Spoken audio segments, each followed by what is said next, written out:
To MSc bioinorganic chemistry e class. आज का हमारा टॉपिक है glucose storage. In bioenergetics we had studied that life on earth is solar powered. Living organisms are not able to create energy. They cannot use light energy directly. It should be converted into chemical energy by the process of photosynthesis. Plants can convert light energy into chemical energy in form of glucose. इससे पहले वाली class में हमने bio energetics में ये पढ़ा था कि हमारे इस प्लैनेट के ऊपर जो लाइफ है वो सोलर पावर्ड है. हमें यहाँ जो भी पावर मिलता है वो सूर्य के द्वारा या सन के द्वारा हमें मिलता है. लिविंग ऑर्गेनिजम्स डायरेक्ट इस लाइट एनर्जी को यूटिलाइज नहीं कर सकते. उन्हें इसको केमिकल एनर्जी में कन्वर्ट करना पड़ता है in the form of glucose. यहाँ तक का हम पिछली क्लास में पढ़ चुके थे. Glucose is a universal fuel compound, that is, it is the chief source of energy in all organisms. Organisms degrade it in their cells by anaerobic fermentation or by aerobic oxidation to obtain the bioenergy. Bioenergy का मतलब क्या होता है? Energy stored in ATP for performing their activities. Cells of many important parts of the vertebrate, such as brain and other parts of the nervous system, depends entirely on glucose for energy, and that is why a constant concentration of glucose is always maintained in the blood. After our body has used the energy it needs, the leftover is stored in liver and in muscles in form of fats, and secondly in the form of glycogen. अब जैसा कि हम इस structure में देख सकते हैं कि प्लांट से हमें जो एनर्जी मिलती है वो किस फॉर्म में मिलती है? कार्बोहाइड्रेट्स के फॉर्म में. कार्बोहाइड्रेट्स का जब डाइजेशन होता है तो डाइजेशन होकर के वो क्या बनाते हैं? मोनोसैकेराइड्स बनाते हैं, ग्लूकोज बनाते हैं, गैलेक्टोज बनाते हैं या फिर फ्रक्टोज बनाते हैं. इसका एब्जॉर्प्शन होता है ब्लड में, और ब्लड पूरी बॉडी में जहाँ भी हमें एनर्जी की ज़रूरत होती है इसको सप्लाई करता है. लेकिन एक्टिविटीज़ के बाद में जो लेफ़्ट ओवर्स बच जाता है, जो excess of amount of energy हमारे पास बचती है, उसको हम स्टोर करते हैं, जिसको हम क्या कहते हैं? Glucose storage. इस ग्लूकोज को हम स्टोर दो फॉर्म में कर सकते हैं. या तो हम इसको फैट्स के फॉर्म में करें या फिर हम इसको ग्लाइकोजन के फॉर्म में करें. दूसरी बात, ये जो स्टोरेज होता है ब्लड बॉडी में ग्लूकोज का, ये दो जगह होता है, लिवर में और या फिर मसल्स में. Now the question arises, why do animals store energy as glycogen? Why not convert all excess fuel into fatty acids? जो क्वेश्चन हमारे दिमाग में आता है, जो एग्ज़ाम्स में भी हमसे पूछा जा सकता है कि ग्लूकोज का स्टोरेज दो तरीके से होता है. या तो हम उसको फैट्स के फॉर्म में स्टोर कर लें या फिर हम उसको ग्लाइकोजन के फॉर्म में स्टोर कर लें. जो फैट्स होते हैं वो एनर्जी रिच कंपाउंड है. तो अगर फैट्स एनर्जी रिच कंपाउंड है तो फिर हम ग्लाइकोजन में कन्वर्ट क्यों करते हैं? हम सारे के सारे एक्सेस फ्यूल को फैटी एसिड्स के फॉर्म में स्टोर क्यों नहीं कर लेते? इसके बहुत सारे रीजंस हैं. Primarily the controlled breakdown of glycogen serve as a buffer to maintain the blood glucose level. हमें पता है कि हमारे जो ब्लड है उसमें ग्लूकोज का एक सर्टेन अमाउंट ऑफ लेवल रहना चाहिए, जो कि ग्लाइकोजन के ब्रेकडाउन से ही पॉसिबल है. Secondly, glucose is virtually the only fuel used by brain. Glucose is readily mobilized and therefore is good source of energy for sudden. अगर हमें अचानक एनर्जी की ज़रूरत पड़ती है तो ग्लूकोज हमारे लिए एक बहुत अच्छा फ्यूल है. दूसरी बात, जो ब्रेन है उसको फ्यूल के फॉर्म में ग्लूकोज चाहिए, और जो हमारा नर्वस सिस्टम है उसको भी फ्यूल के लिए ग्लूकोज चाहिए. इसलिए बॉडी ग्लाइकोजन के फॉर्म में अपने एक्सेस एनर्जी को स्टोर करती है. And the most important thing, unlike fatty acids, the released glucose can provide energy in absence of oxygen and thus can supply the energy for anaerobic activities.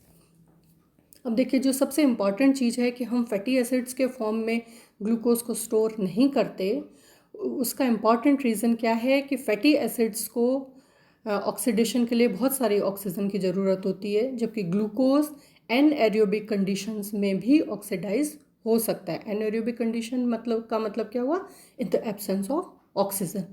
तो इसलिए ये 3 कारण हैं हमारे पास, जिन 3 कारण की वजह से बॉडी ग्लाइकोजन के फॉर्म में अपने एक्सेस एनर्जी को स्टोर करती है। Major site of glycogen storage are liver and skeletal muscles. Concentration of glycogen is higher in liver than in muscles. हमें पता है कि अब जो बॉडी स्टोर करेगी अपनी एक्सेस एनर्जी को, वो 2 फॉर्म में करेगी, एक तो फैट्स में और सेकेंडली ग्लाइकोजन में, जिसमें ग्लाइकोजन को वो ज़्यादा प्रेफर करती है। अब ग्लाइकोजन का स्टोरेज कहाँ होता है? ग्लाइकोजन का स्टोरेज होता है लिवर में और मसल्स में। In a healthy body, pancreas will respond to higher level of blood glucose, which as in response to eating by releasing insulin, which will lower the blood glucose level by prompting the liver and muscles to take up glucose from the blood and store as glycogen. अब आपने बहुत ज़्यादा इन दिनों insulin का नाम पढ़ा होगा, diabetes वगैरह में भी हम इसके बारे में पढ़ते रहते हैं। पैनक्रियाज इंसुलिन को सिक्रेट करता है।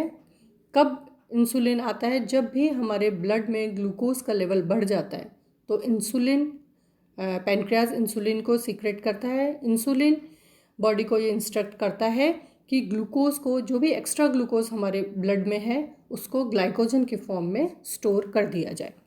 अब यहाँ पर आप स्ट्रक्चर में देख रहे हो लिवर सेल्स और मसल सेल्स। इसका मतलब क्या हुआ? कार्बोहाइड्रेट से, डाइजेशन से मोनोसेक्राइड्स बने, मोनोसेक्राइड्स का एब्जॉर्प्शन हुआ, जो एक्टिविटी हमें करनी थी उस एक्टिविटीज़ में एनर्जी काम में आ गई। बाकी बची हुई जो हमारी एक्सेस था वो लिवर सेल्स और मसल सेल्स 2 जगह गया। लिवर सेल्स में डी ग्लूकोज के फॉर्म में बनेगा, then glucose 6 phosphate, glucose 1 phosphate, uridine diphosphate glucose, और फिर ये ग्लाइकोजन के फॉर्म में स्टोर हो जाएगा। इसी तरीके से मसल सेल्स में डी ग्लूकोज कन्वर्ट होगा ग्लूकोज 6 फॉस्फेट में, ग्लूकोज 1 फॉस्फेट में, यूरिडिन डाईफॉस्फेट ग्लूकोज में, और फाइनली ये कन्वर्ट किस में हो जाएगा? ग्लाइकोजन, और इसको स्टोर कर लिया जाएगा ग्लाइकोजन। अब हम कुछ प्रोसेस के बारे में पढ़ेंगे यहाँ पर। एक प्रोसेस होता है glycogenesis. Glycogenesis is an anabolic process in which glucose is polymerized into glycogen. About 400 gram storage of glycogen is found in human body. तो ग्लाइकोजेनेसिस का सिंपली मतलब क्या है कि ग्लूकोज को हम पॉलीमराइज करते हैं और किस में चेंज कर देते हैं? इसको ग्लाइकोजन में, और ग्लाइकोजन के फॉर्म में हम इसको स्टोर कर लेंगे लिवर में और मसल्स में। सेकेंड टर्म हमारे पास आती है glycogenolysis. Glycogenolysis is the breakdown of glycogen into glucose occur in liver and muscle cells to yield the glucose required for energy production. And the third term we used is glyconeogenesis.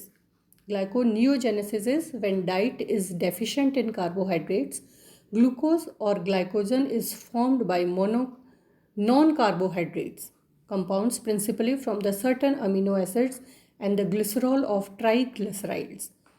Gluconeogenesis का simply मतलब है कि अगर हमारी diet में carbohydrates नहीं हैं, carbohydrates अगर नहीं हैं तो ग्लूकोज का फॉर्म नहीं होगा और फिर उससे ग्लाइकोजन नहीं फॉर्म हो पाएगा। तो ऐसी कंडीशंस में हम क्या करते हैं? नॉन ग्लाइकोजन या नॉन कार्बोहाइड्रेट कंपाउंड से हम एनर्जी को स्टोर करते हैं। किस तरीके से? अमीनो एसिड से या फिर ट्राइग्लिसराइड से। Next term is catabolism. Glucose is the main cellular fuel which the cell oxidize to generate ATP. ये हमने अपनी प्रीवियस क्लास में भी पढ़ा था कि ग्लूकोज मेन सेलुलर फ्यूल है हमारे लिए। ये ऑक्सीडाइज होकर जो करेंसी बनाता है, जिसको हम क्या बोलते हैं? एटीपी और एडिनोसिन ट्राइफॉस्फेट।